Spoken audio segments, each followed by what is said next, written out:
Hello viewers, welcome to Madam Cooks a Lot. Onam special Kerala சாத்யாவில் ஒன்றான cabbage toran எப்படி செய்யறதுன்னுட்டு இன்றைக்கி நம்ம சேனலில் பார்க்க போகிறோங்க. இந்த ரெசிபி அவ்வளோ சூப்பராக இருக்கும். வாங்க இந்த ரெசிபி செய்யறதுக்கு தேவையான பொருட்களை எல்லாம் பார்த்துக்கலாம்.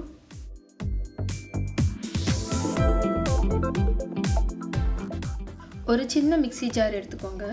அதில் பாதி வெங்காயம் கட் பண்ணி எடுத்துருக்கிறேன், அதை போட்டுக்கலாம். கொஞ்சமாக இஞ்சி, அப்புறம் 3 பச்சை மிளகாய் போட்டுக்கோங்க. 1 டீஸ்பூன் ஜீரகம் சேர்த்துக்கோங்க.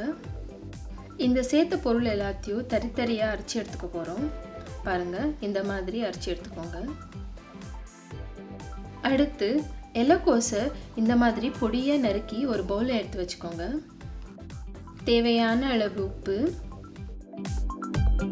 கொஞ்சமாக மஞ்சள் தூள், நாம் அரைச்சி எடுத்துக்கிட்டோம் இல்லைங்களா, அந்த மசாலாவையும் சேர்த்துக்கோங்க. தேங்காவையும் நான் மிக்சியில் அரைச்சி எடுத்துருக்கிறேன், அதை பாதி கப் சேர்த்துக்கோங்க.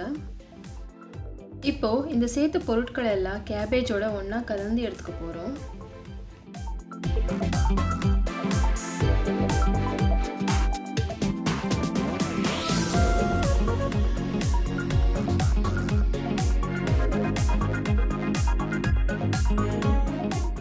இப்போது இந்த இலைக்கோசை 15 நிமிஷம் வரைக்கும் அப்படியே ஊற வச்சிடுங்க.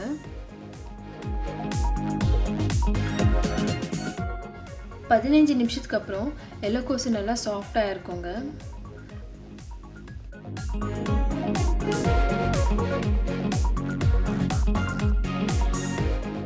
அடுத்து ஒரு கடாயில் தேங்காய் எண்ணெய் சேர்த்து சூடு பண்ண போகிறோம். எண்ணெய் நல்லா சூடானதும் கடுகை போட்டுக்கோங்க. கடுகு நல்லா பொரியட்டும். கடுகு பொரிஞ்சதும் உளுந்தம் பருப்பு, ஒரு வரமிளகாவை கிள்ளி போட்டுக்க போகிறோம். அப்புறம் கொஞ்சமாக கருவேப்பிலை. உளுந்தம் பருப்பு பொன்னிறமாக ஆனதும் நம்ம மிக்ஸ் பண்ணி வச்சுருக்கோம் இல்லைங்களா இலைக்கோசு, அதையும் சேர்த்துக்க போகிறோம். இதை சேர்த்ததுக்கப்புறம் ஒரு 15 நிமிஷம் வரைக்கும் மீடியம் ஃப்ளேம்லேயே நல்லா ஃப்ரை பண்ணி எடுத்துக்கோங்க. நீங்கள் லிட்டை க்ளோஸ் பண்ணி கூட ஃப்ரை பண்ணிங்கன்னா உங்களுக்கு சீக்கிரமாகவே குக் ஆகிடும். இலைக்கோஸுக்கு நீங்கள் தண்ணி எதுவும் சேர்த்துக்காதீங்க, இலைக்கோஸில் இருக்கிற தண்ணியே போதும்.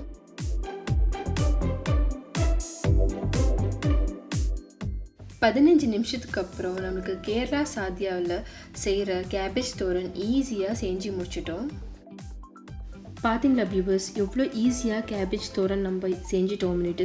கண்டிப்பாக இந்த ரெசிபியை ட்ரை பண்ணுங்கள். ரொம்ப டிஃப்ரெண்ட்டான ஒரு ரெசிபி. நம்ம யூஸ்வலாக செய்கிற கோஸு பொரியலை விட ஒரு டிஃப்ரெண்ட்டான டேஸ்ட்டை கொடுக்குங்க. உங்களுக்கு இந்த ரெசிபி பிடிச்சதுன்னா ஃப்ரெண்ட்ஸ் ஃபேமிலியோட ஷேர் பண்ணுங்கள். அப்புறம் நம்ம சேனலில் நீங்கள் ஃபேஸ்புக் அப்புறம் இன்ஸ்டாவில் ஃபாலோ பண்ணலாம். இன்னும் நம்ம சேனலில் நீங்கள் சப்ஸ்கிரைப் பண்ணலைன்னா சப்ஸ்கிரைப் பண்ணிக்கோங்க. பக்கத்தில் இருக்கிற பெல் ஐக்கானையும் கிளிக் பண்ணிக்கோங்க.